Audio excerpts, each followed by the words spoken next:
Okay, so imagine this. You flirt with the king, he destroys an entire religion for you, makes you queen, and then a few years later executes you. Yeah. So today we're talking about Anne Boleyn, aka the woman who really said go big or lose your head. Welcome to Medieval Sugar.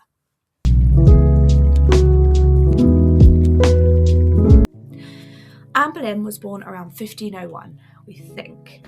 Tudor records are pretty much just vibes.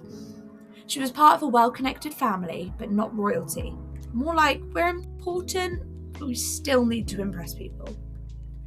Her dad shipped her off to Europe, where she lived in the Netherlands and then France. Basically, the 1500s version of studying abroad, but with more corsets and political intrigue. In France, that changed her. She came back stylish, confident, fluent in multiple languages, and with the main character energy. Also, an important detail, Anne wasn't considered a classic beauty, but she had charisma. And to be honest, I think that's way more powerful. So Anne joins the court of Queen Catherine of Aragon.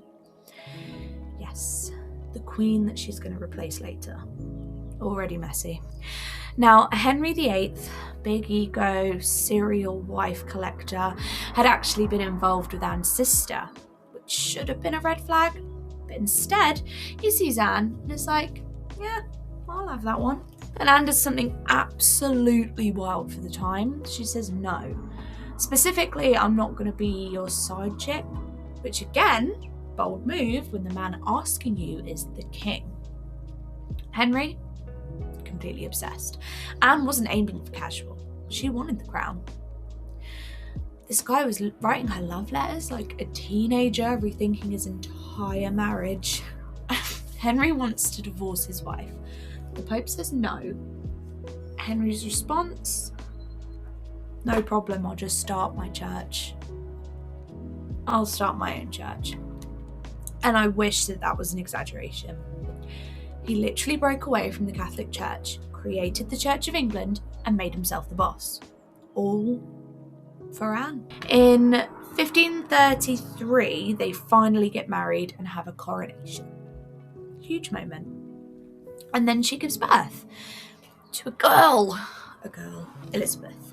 So we know that Elizabeth is iconic. She's a legend, top tier monarch. But Henry, he wanted a son. So the vibe immediately shifts from we did it to not what I ordered. As queen, Anne was not quiet and she wasn't supportive. She had opinions and she voiced them loudly.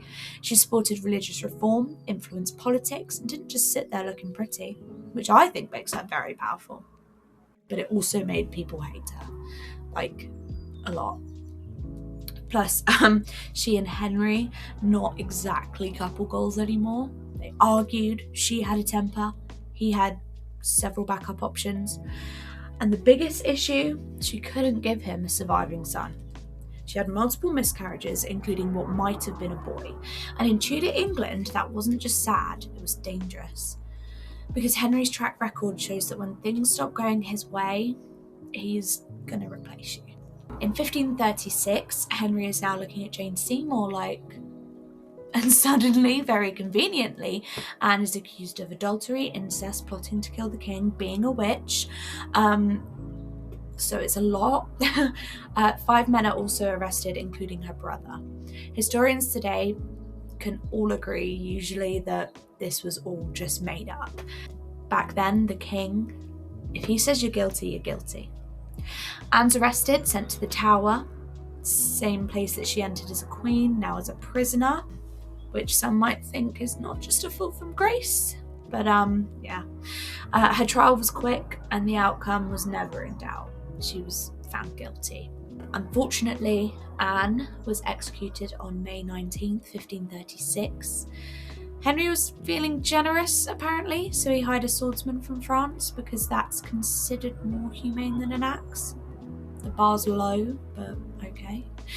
Anne walks to the scaffold. She's calm, composed, and honestly handling it better than I could probably handle going into one of my work meetings. She gives a very careful speech. She doesn't accuse anyone. She doesn't confess. She just plays it safe to the very end. And then it's over in seconds. No drama, no second chances. And just like that, the Queen is gone. But here's the twist.